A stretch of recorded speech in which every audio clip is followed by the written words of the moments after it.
Hi, and welcome to Living and Learning.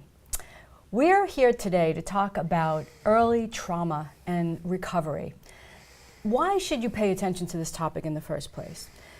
Mental health issues, behavioral health issues has become an increasing problem, not just in the state of Massachusetts, but really all over the country and all over the world. Many needs are not addressed. And one of the things that often comes out, and this is one of the things that our guests will talk about today, is the impact of early trauma, things that happen to you when you're a child and how they end up causing difficulties for you, not only in childhood, but later in life. The good news is there are some strategies in some ways for people to recover from these various types of traumas. And I won't get into all the details, but I'm very pleased to introduce to you today my guest, Ingrid Grenon, who has worked over 30 years in the field of mental health and is an author and is also a certified peer support specialist. She'll talk to you about what that actually means. And she's here today to address some of these issues of early trauma, the impact it has, and some of the strategies that are now being used in our mental health facilities in Massachusetts and through the kinds of counseling work that she does. So let's just start with how you got into this field in the first place. What made you get into doing the peer support? I got into peer support because I'm a person I identify as being a person with lived experience. Interestingly, when I was in college, I got a degree in psychology. I think I was always trying to find out, why do I do the things I do? What makes me react the way I react? Mm-hmm. I had difficulties in school. I had a lot of difficulties. I identify with a plethora, many mental health challenges that I want to say, first of all, they weren't my fault. Mm-hmm. I was born addicted to Dexedrine. Mm-hmm. That created some developmental issues. I'm dyslexic. I have a little bit of learning trouble. I have an ACE score, adverse childhood experience. We'll talk about that in a little while. About that. What ACE is, we'll talk about that in a minute. Score is 6, which means that's pretty high. It means I experienced a significant amount of childhood trauma from an early age, and that impacts the way that I behaved and interacted in adulthood, which wasn't always the best way. It wasn't always very good. And I wanted to know why I was doing this, what happened to me. When I was 7 years old, I was seeing a psychiatrist. I felt that there was definitely something wrong with me. Anyway, being a peer specialist, I work for the Commonwealth of Massachusetts currently in the Department of Mental Health. A peer specialist is someone with lived experience that can connect and identify with somebody who would be considered, I hate to use the word a patient or somebody, but we're on we're mutual, we're in the same level. And I'm almost always able to connect with folks because I have a similar background. I see, okay. So what I would like to bring across is, as you see, even though Ingrid has had this early experience, clearly as she's described, she's recovered wonderfully. Recovery is real. Recovery is real. Okay, that's sort of the banner for the model that we're going to talk about actually through the Transformation Center and this recovery model that she's going to address. But before we address that, Ingrid has some research data to talk about. This, she alluded to it earlier, the ACE study, and some of the data that has really been the foundation for a lot of these therapies that have now been developed. So I'm going to let you talk about that. Yeah, the ACE study, ACE, it stands for Adverse Childhood Experiences Study. Two doctors, oddly enough, at an obesity clinic stumbled upon this in the mid-90s. By 1998, they were doing a study for the Center for Disease Control. This is big. This isn't something that just somebody in a little corner decided they were going to create. This was in the 90s, the mid-90s? Is that what you said? They discovered this phenomenon in the mid-90s. By 1998, they were well into the study and getting ready to tabulate So the it was results. a developmental study. They were tracking people over Yes, time? yeah. Okay. They were tracking, and this is not just this is a high, the socioeconomic scale doesn't really influence this. They were tracking 17,000 Wow. That's huge. College students with good insurance plans, which translates into pretty good socioeconomic status level. Of those, a whopping 2/3 identified with having an ACE score of 1. Of those 2/3, 87% had an ACE score of 1 or more. The ACE score, you can take an ACE test at once. Anyone can go online and Google it. Oh, The score, it's from 1 to 10. Each time you answer yes to a question, that builds up your ACE score. Research has determined, and again, this is serious stuff. People with an ACE score of 4 or more start getting into really serious issues, such as dying 20 years younger than their counterparts, adapting risky behaviors, getting into impulsive situations, addictions, addictions, self-injury, suicide, all sorts of unprotected sex, for instance, which isn't good. All sorts of things that predispose them to early death. This has been clinically shown. This is real. An interesting thing is, of all the people that I work with in the mental health field, my guess would be at least 95% of the people I currently work with that have mental health challenges have a history of childhood trauma. What does that tell us? Right. This is significant. This is a significant portion of our population, and these folks are having trouble. Right. And it can be traced back to childhood trauma. That's why this is so significant. This is all part of what we call the recovery model. Right. All of this came about with the recovery model. The paradigm shift in mental health occurred in the early 2000s, going from the medical model to the recovery model. And of course, the recovery model, it defines itself. Right. Right. So if I can just back up a little bit here in terms of the ACE test, the assessment tool. I'm curious, and I'm sure our audience is curious, about what kinds of trauma would qualify on that point scale. Okay, I had one somewhere here, but I'll tell you, one of the questions is, did a parent or a caretaker, did you experience before the age of 18 or up to the age of 18, did you experience physical violence? Physical abuse to yourself? That's one question. Were you abused physically? Did you witness physical abuse to a caretaker or especially your mother? Did you witness physical abuse? Were you demeaned? Were you derided? There's an emotional abuse. More of psychological abuse, what you might call psychological abuse, devoid potentially of the psychological abuse. Over time can be more traumatic and have more impacting effects than physical abuse. Sexual abuse is another area. Of course. Neglect, physical neglect and emotional neglect. Oh, interesting. Physical neglect would be, okay, you only get one meal, you get a hot dog, and you don't get any clothes today. Maybe next year we'll buy you clothes or whatever. Or you're walking around with lousy clothes. Right. But emotional neglect is much more serious psychological harm, and it's not acknowledging you, being demeaning. For instance, I'll tell you that when I was growing up, I was constantly told by my mother, the sight of you makes me sick. Everything you touch goes bad. Can't you do anything right? Why can't you be like everyone else's kid? I wish you were born dead. These things aren't good to say. These things hurt a child more than not having adequate clothing, for instance. There's a lot of stigma involved too. How you're perceived by your caretakers, especially your mother, influences the way you perceive yourself. So this is very scary. This is very scary stuff. Yes. You know, very damaging. Right.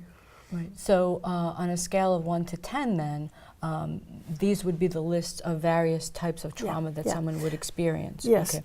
And I see you brought these books with you, and I was thinking that you wanted to describe some of this to us. I want to talk about the recovery model because we wouldn't be here if it wasn't for the recovery model. Okay. And I just want you to know that the recovery model, the first real book that came about, and it certainly wasn't called the recovery model, but in 1907, a gentleman named Clifford Beers wrote a book entitled A Mind That Found Itself. So that's pretty self-explanatory. Oh, I'll have to read because that. people, it's good. Yeah. And people read this. This was very popular in its day. And just the title alone, A Mind That Found Itself. You know, Yeah. I can get better. Yeah. I can get better. And we have all sorts of books like this that have come about since this. And the recovery, so to speak, recovery model, however, didn't come out until the early 2000s. Right. Another thing that we have to keep in mind, well, I say we, but everyone in the world in general, the Diagnostic and Statistic Manual, it has different editions. This is DSM-5. This is the most recent edition. This is the Bible, so to speak, that the psychiatric professionals use to determine what someone's diagnosis would be. This is very frightening because you'd think, well, it's just clinicians and people who know about mental health that determine what's in this. Right. That's not really the case. Right. For instance, an example, homosexuality, it was called homosexual disorder or something, was in one of the early diagnostic and statistic manuals. Well, thank goodness it isn't anymore. Right. It shows right. how our society has moved forward. Has embraced and studied yes. and done research and found that and it also shows that case. this is, in a large sense, determined by our society. Yeah. So that's kind of scary too. Growing up having a disorder, don't judge me by my disorder. That's what we call in mental health today. We do person-centered. We use a person-centered approach. For instance, I'm Ingrid first. I'm not a person that, oh, she has borderline personality disorder. You're not. She has, Page 5 of this book. Exactly. Because if you mean. start perceiving me as having a disorder, I'm going to react to you. It's like a self-fulfilling prophecy. Right. I'm going to act sick. Right. Oh God, Right. I have a disorder. I have a personality. Of all the disorders, who wants a personality disorder? This is nasty. Right. So you start living. You start living the label, and we need to step away from the label. Right. A big thing in trauma today is don't ask what's wrong with me. Instead, ask what happened to me. Oh, that's really powerful. Huge difference. That's really powerful. Huge difference. When I first read that, I was freed. I thought, it wasn't my fault. Right. It Taking wasn't the my blame fault. and the shame away can I'm really not be powerful. bad. It wasn't my fault, and I'm not alone. Right. And I can move forward, and I can step away from my diagnosis. I can Right. step away from being a disorder. Right. I can step away from all of this stuff. Yes. Okay. So one of the things I think I wanted to clarify is that this DSM-5, the 5 indicating the 5th edition, right, is the diagnostic code book that when you see a mental health practitioner, as they assess your condition by interviews, tests, reports from family or teachers or whomever, come up with, and it's never just one assessment, it's always a multiplicity of things. Yeah. But it is really useful and important to recognize that this is also a living and breathing document too, as Ingrid is saying. It shapes and changes with the society as we tend to view things differently. And my guess is that as we are becoming a more and more diverse culture, that many things that we might have seen as aberrant or weird or dysfunctional, as we meld cultures, religions, and belief systems together, that this is going to change again. Yeah. In terms of what we're able to embrace and tolerate and deal with and identify in terms of behavioral health and wellness. That's just my naive, unprofessional guess out there. That was very professional. But I do think that's something that's going to happen. And I'm really grateful that you've shared with us some of the trauma and things that you have been through and shared that, because I think that it also brings out, as you've alluded to, this notion of stigma and how that gets in the way of recovery. So I was hoping that you could talk about that and the model. I don't walk up to somebody as a peer specialist and say, whoa, we need to talk about your disorder. Yeah. I say, you know what? We have a lot in common. I did the same thing, or I have the same history. Yeah. And you know what? I tell people, it's not your fault, you're not alone. And do you like me? Am I okay? I mean, I went through this. It's very important that we think of ourselves as being worthwhile people, having ability to move forward. Right. We can do it. We need to step away from worrying about what other people think of us or what we may be considered in this. We need to step away, and in order to do that, we need to educate people. Thank you for doing this show, Karen. We need to educate people and let folks know. When you have a disorder or whatever, a mental health challenge, it's not a lifelong curse. It's not something that you carry around like a ball and chain. Right. With all of this childhood trauma stuff, once you realize it wasn't your fault, stuff happened to us that we couldn't control. We were abused. We were born addicted to drugs. We had parental abuse and neglect. We got screwed up in the school system. Sometimes the school system exacerbates an issue that's already occurring. It's not the child's fault. Right. Okay, it's not our fault. And we develop behaviors in our adult lives that directly reflect the maladaptive behavior, the maladaption that we did. Our brain changes. From age 0 to 5 is the time that most children's brains are developing. Talk about, we have two kinds of stress too, toxic stress. I'll try to get to that in a minute, but a child's brain is developing when a child is experiencing toxic stress, high stress, abuse, whatever. As opposed to being sort of in a nurturing environment. If you experience stress, but you're supported by parents or adults or whatever, you get through the stress and you develop resilience. Children who experience stress on an ongoing basis and don't have adult support or parental support, their brains change. And I'm not making this up. Anyone can Google this. Their brains develop and they get stuck in a pattern of the fight, flight, or freeze mode. How does this happen? Fight, flight, or you know that, like the Grand Canyon, it's deep because a river went through there for many years and just made it deeper and deeper. That same thing is going on in a child's brain. These constant patterns of being stressed out, fight, flight, or freeze, are constantly occurring.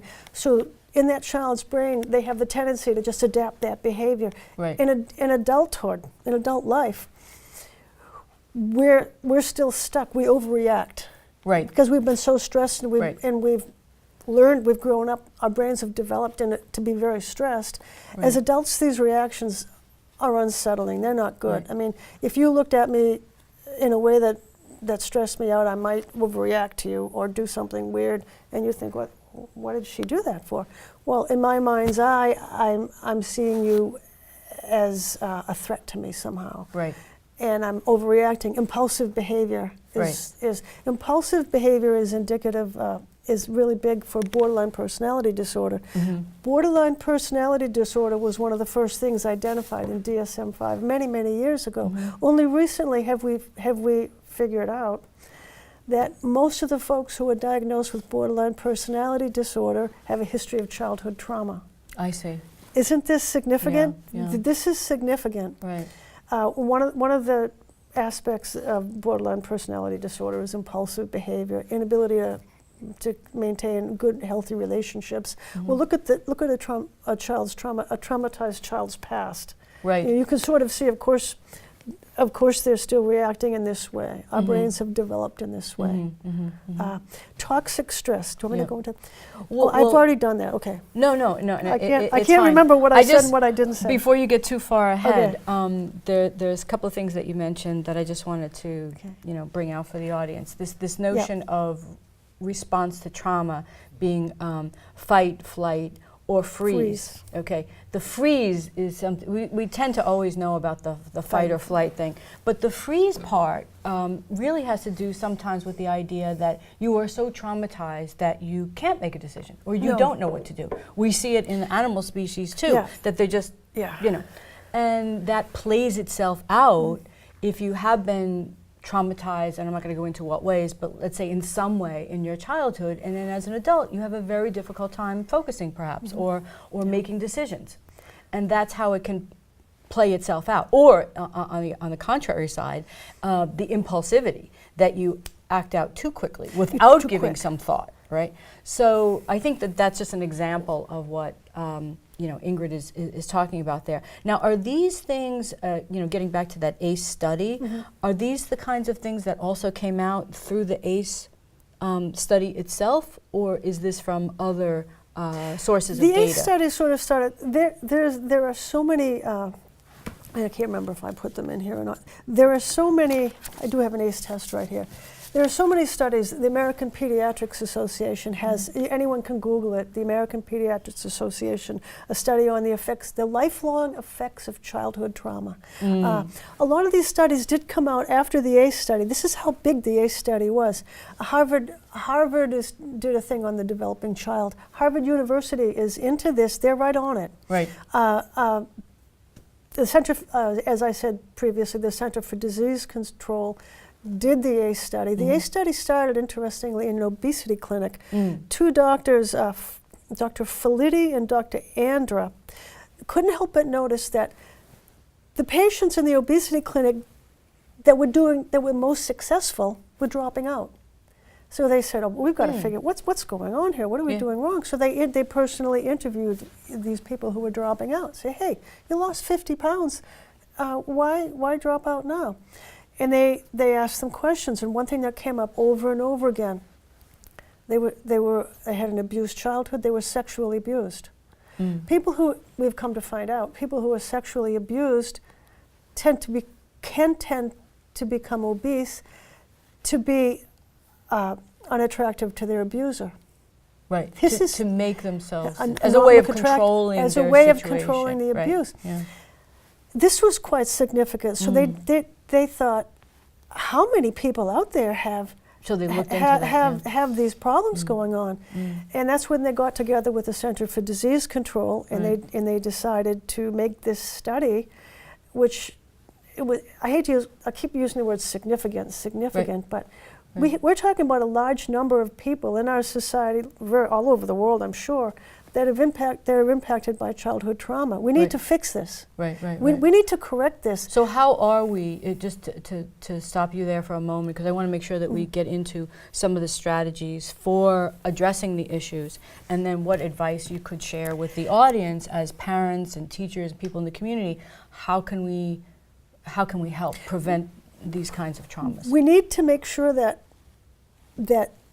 people who are parenting children do it mindfully, do it well. We need to make sure that people who have already experienced childhood trauma don't perpetuate that on their children. It is a vicious cycle. How could they do that? Can you give an example? Yeah. I mean, I don't have children.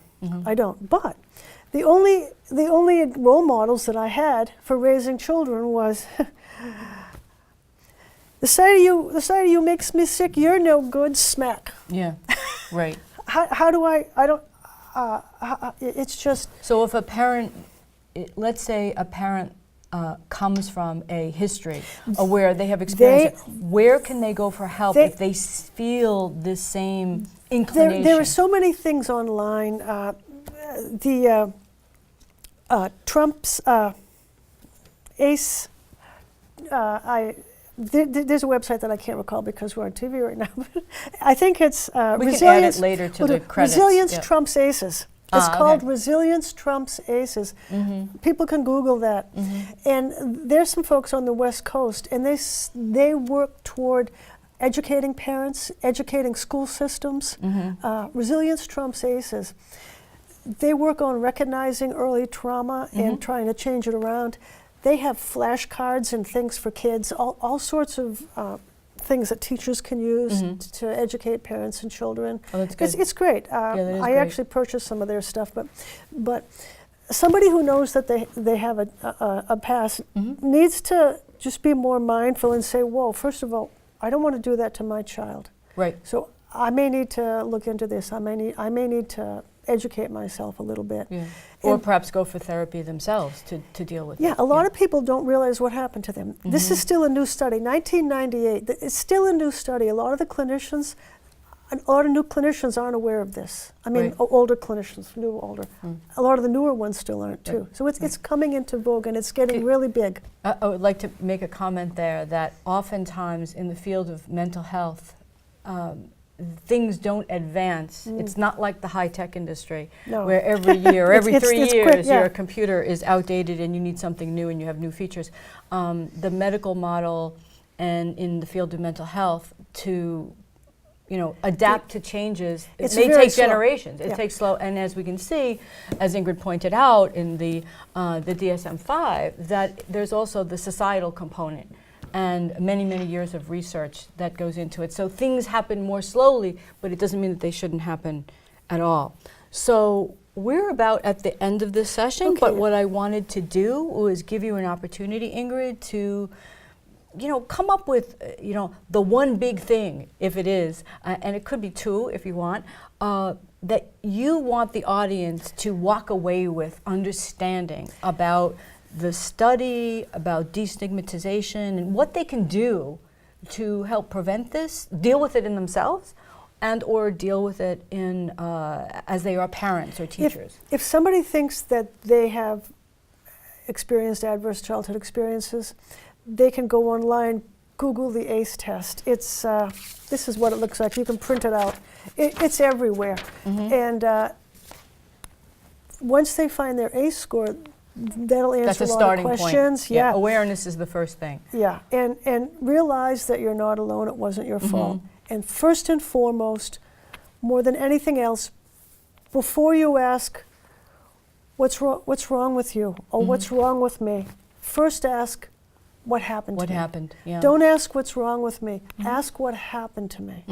Very important. Also, resilience is a word that is often used in conjunction with adverse childhood experiences. Right. If people can draw upon their past and turn it around, they can actually become more resilient because they've endured so much than most other typical people who haven't experienced this abuse. So recognizing, understanding what's happening to them or what may happen to children, Right. and turning it around and knowing you can turn it around. Right. But don't ask what's wrong with me. Ask what happened to me. Okay, I see what you're saying. So, so that's it for today.